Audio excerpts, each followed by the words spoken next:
Alpha's son, cried since birth. I breastfed the pitiful boy, father and son won't let me go. Prologue. The cry that wouldn't stop Omega's point of view. I had never planned on stepping foot in an Alpha's estate again. My life was my own now. I'd worked hard for it, building my small wellness company from scratch. A network of clients who trusted me, products I believed in. I was an entrepreneur, not someone's dependent, not someone's pet. But when the councilwoman, an old family friend, asked me for a favor, I couldn't say no. The child has lost his mother, she said. The Alpha won't ask for help, but the boy won't stop crying. You're good with children. Just a few days. I agreed, telling myself it was temporary. I wasn't here to serve an Alpha. I was here for the child. And yeah, hours later, I stood in the nursery, a squirming, red-faced infant in my arms. His sobs tore through me, raw and relentless, as if he were crying for every absence he could not name. Everyone had tried, nurses, healers, even the Alpha himself, but the boy rejected them all, until he pressed his damp cheek to my chest, until my body responded with an instinct I couldn't fight. He rooted against me, tiny hands clutching, his cries breaking into desperate whimpers. Against all reason, I let my pheromones flow, warm and steady. My milk, supposed to have dried long ago, returned as though my body had been waiting for this moment. The baby latched, and silence fell.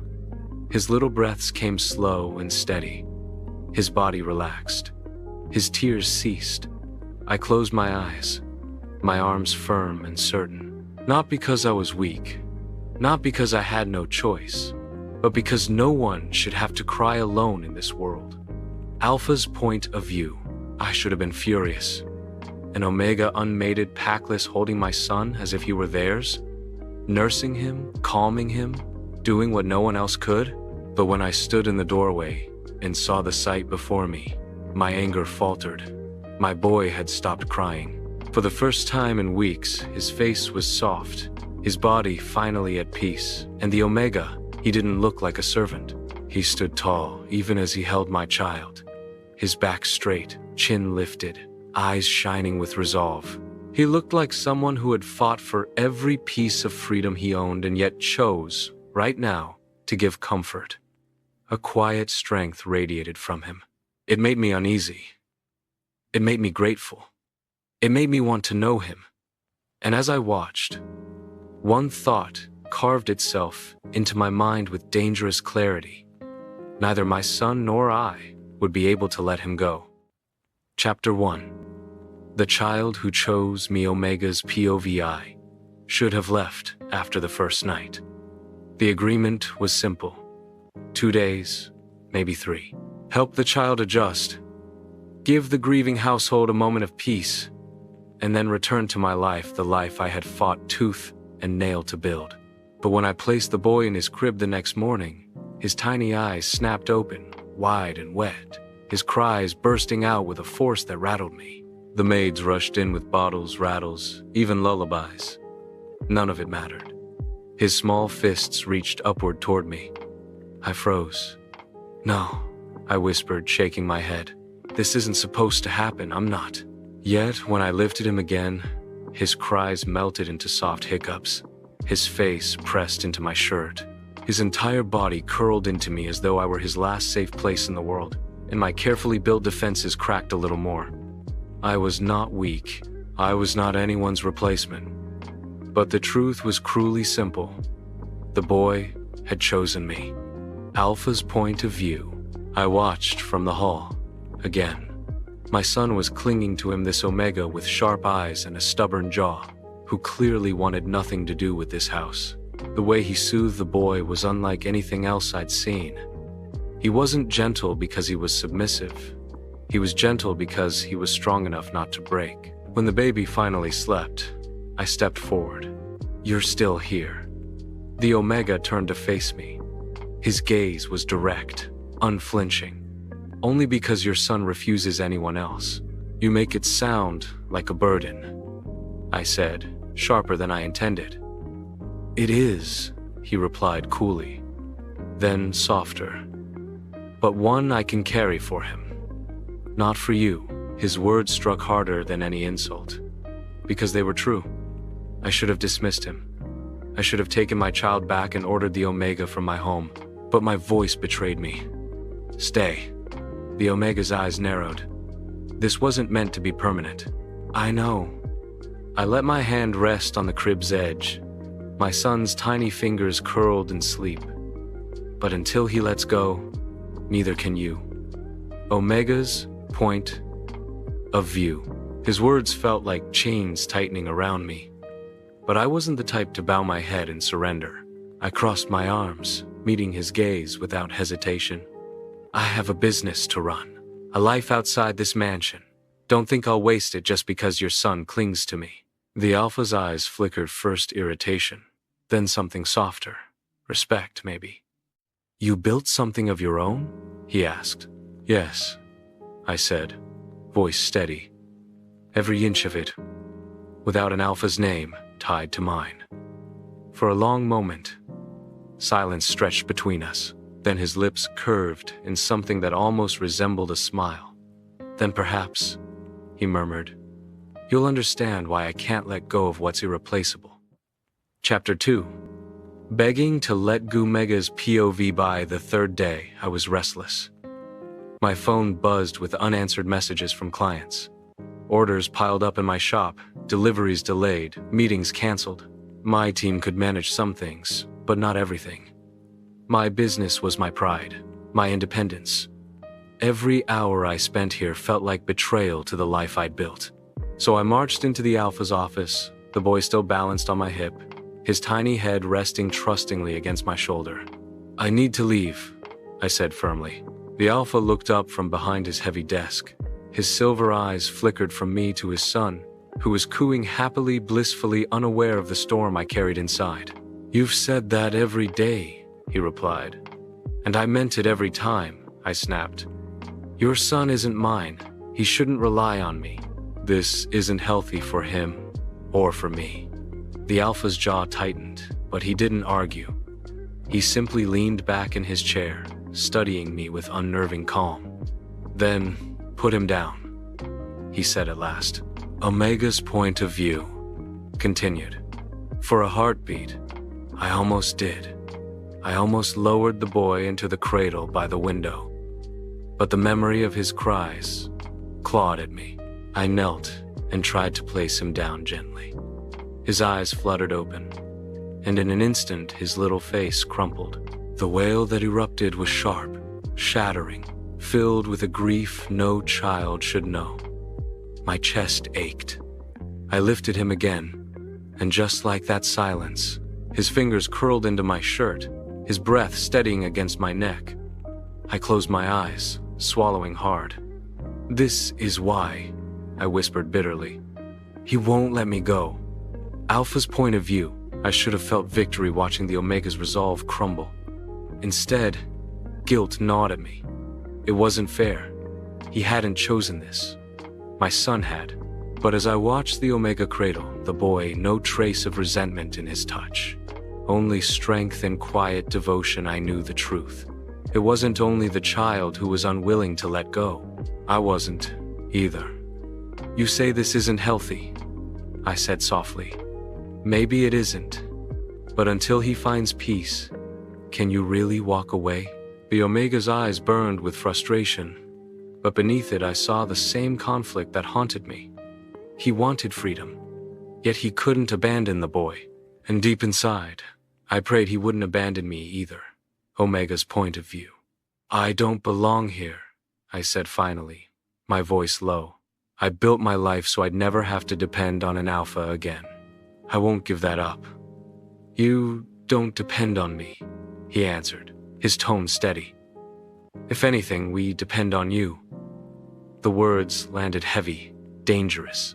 I wanted to argue, to deny it, but the boy in my arms stirred, sighing contentedly. And I knew the Alpha was right, and that terrified me more than anything else. 3. The bond. Neither wanted Omega's POV. The storm rolled in just after dusk. Rain pounded against the tall windows, Thunder cracked like a whip across the sky. The mansion's lights flickered uneasily. I should have been back at my apartment, reviewing sales reports, checking on the new shipment that had just arrived at my warehouse. Instead, I was pacing the nursery floor, my arms aching from the weight of a feverish child. His skin was hot against my chest, his breaths shallow and uneven. "Come on, little one," I murmured, rocking him gently. "You've got to fight this." I wasn't weak. I wasn't helpless. I had handled worse storms in my life. Financial collapse, betrayal, nights when my own body betrayed me during heats without support. Nothing had shaken me quite like this tiny boy trembling against me. I called for the healer twice. Neither attempt soothed the child. He refused. Bitter medicine cried until his small throat was raw. At last, I pulled him closer, let my pheromones flow calm and steady, and whispered stories until his sobs turned to hiccups. My business emails could wait. My reputation could wait. Tonight, only this child mattered. And for the first time in years, I prayed. Alpha's point of view, I stood in the doorway again, helpless. I had fought wars for my pack, stood against rivals with blood on my hands and steel in my veins. But nothing unnerved me like hearing my son's pained cries. And nothing humbled me more than the sight before me. The Omega shirt was damp from the boy's fever sweat. Yet he held him as if the weight were nothing. His voice was low, steady, a rhythm that even the storm outside couldn't break. He wasn't coddling the child out of weakness. He was anchoring him, willing him to survive by sheer force of will. When the boy finally quieted, the Omega looked up, exhausted but unbowed. His eyes met mine dark, defiant, shining with something I couldn't name. "You should rest," I said quietly. He shook his head. "He needs me awake. I won't stop until he's safe." The words pierced through me. Fierce, unyielding. And in that moment, I saw him clearly. Not as a temporary caretaker, not as a fragile Omega who stumbled into my household by chance, but as a force stronger than the storm raging outside. Omega's POV. When the boy finally drifted into sleep, his fever breaking just before dawn, I laid him gently into his crib. My body was shaking with fatigue, but my spirit was steady. I turned and found the Alpha still there, watching. "You should have slept," I said. "I couldn't." His voice was rough, softer than I'd ever heard it. "You held us together tonight." I wanted to brush it off, to remind him this was temporary, that I still intended to leave. But the sincerity in his eyes caught me off guard. His pheromones brushed against mine, unintended, instinctive. My body recognized the pull before my mind could resist. Heat spread through me, not weakness, but awareness. I stepped back quickly, shielding myself with composure. "Don't mistake this," I warned. "I stayed because of your son, not for you." The Alpha's lips curved into something faint, almost a smile. "Perhaps," he said, "but bonds rarely ask permission before they form." And for the first time, I feared he might be right. Chapter 4. Shackled Hearts Omega's Point of View. The storm had passed, but its echo lingered in me. For 2 days, I barely left the nursery. My phone buzzed endlessly with missed calls and unread messages from my team, but I silenced them all. The boy's fever had broken, yet he clung to me tighter than ever. And though exhaustion gnawed at my bones, I didn't regret it. What I regretted was the way my heart was starting to betray me. The Alpha entered the room. I felt it, the subtle shift of air, the hum of his presence. He didn't speak often, didn't interfere. He just stood near, watching his son, watching me. His silence carried weight, heavy enough to bend the edges of my resolve. I had fought so hard for freedom, for independence. Yet here I was, unraveling piece by piece under the gaze of a man I had sworn I didn't want. I hated it. I hated the way my chest warmed, when his hand brushed mine as we laid the boy to sleep. I hated the way my pheromones betrayed me, humming low and steady whenever he was near, and most of all, I hated that a part of me didn't want to fight it anymore. Alpha's point of view. The Omega was unraveling, but not in weakness. He was fighting himself. I could see it in the way his jaw tightened, in the restless set of his shoulders. And yet, he never faltered for my son. His strength was relentless, almost cruel in its constancy, as if he'd rather break himself in half than let the boy cry again. I admired it. No, I craved it. Late that night, I found him on the balcony, the child finally asleep. Moonlight traced sharp edges across his face, softening only where his lips curved in exhaustion. "You haven't rested," I said quietly. "Neither have you," he shot back. A silence stretched between us, filled only by the whisper of the wind.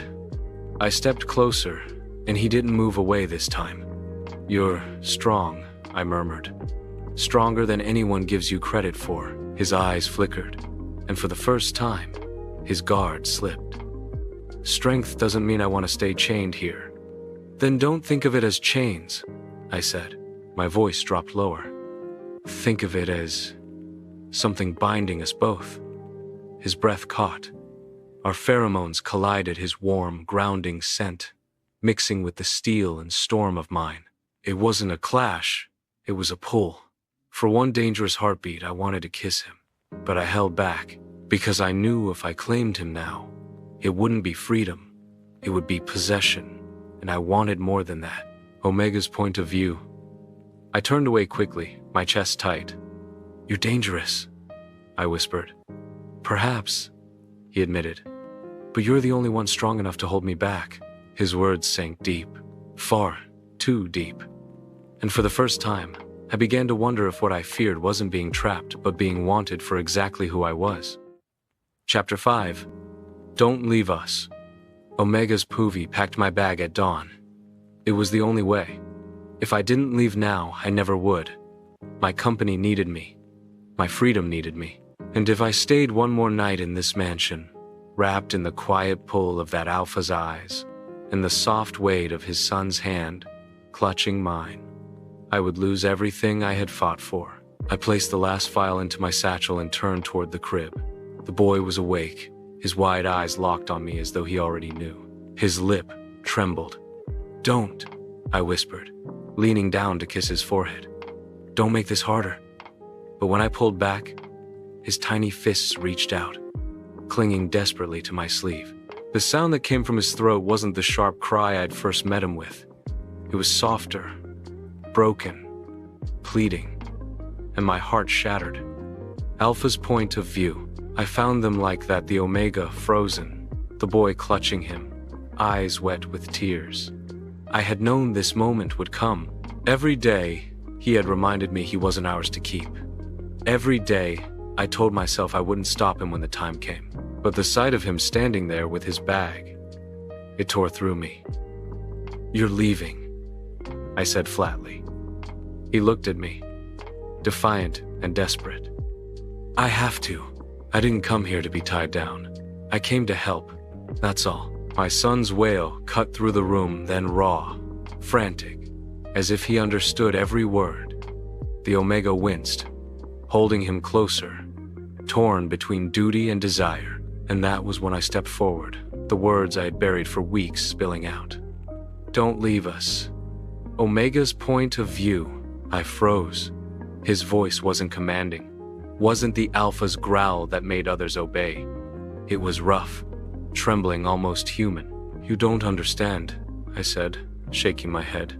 "If I stay, I'll lose myself. I'll become nothing but you." His gaze pierced mine. "You've never been nothing but anything. You are strong, independent, and brilliant. You've built a life no one can take from you, not even me. I don't want to cage you." His hand hovered near mine, not touching, not forcing, just waiting. "I want you to choose. For him, for me, for yourself." Alpha's point of view. The boy's cries softened as the Omega stood there, trembling. I could see the battle in his eyes, the weight of the freedom he'd earned against the fragile bond we'd built. I stepped closer, lowering my voice to a whisper only he could hear. My son won't let you go, and neither will I. But not because you're trapped, because you're ours, because you make us whole. Omega's POV's words cut through me like lightning. For so long I'd fought against the idea of belonging to anyone, but standing here, his son's tiny hands clinging to me, his eyes raw with unspoken need, I realized something terrifying and beautiful. Belonging wasn't the same as being caged.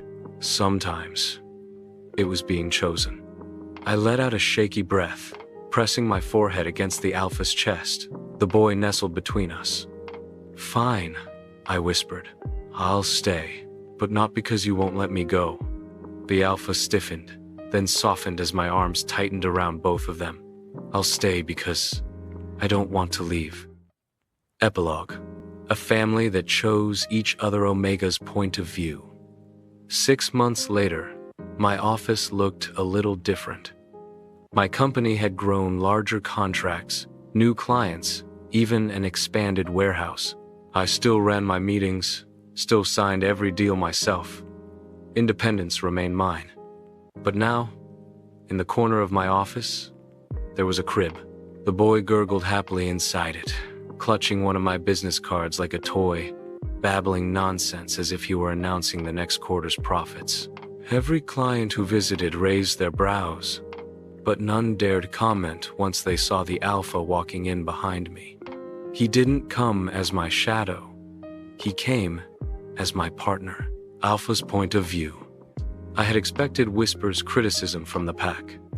Alpha, with an unmated Omega entrepreneur, raising a child without the traditional structure. It was almost scandalous. I had never cared less, because every time I saw him in his element, commanding boardrooms, balancing the boy on his hip while signing contracts, I knew I hadn't bound him to me.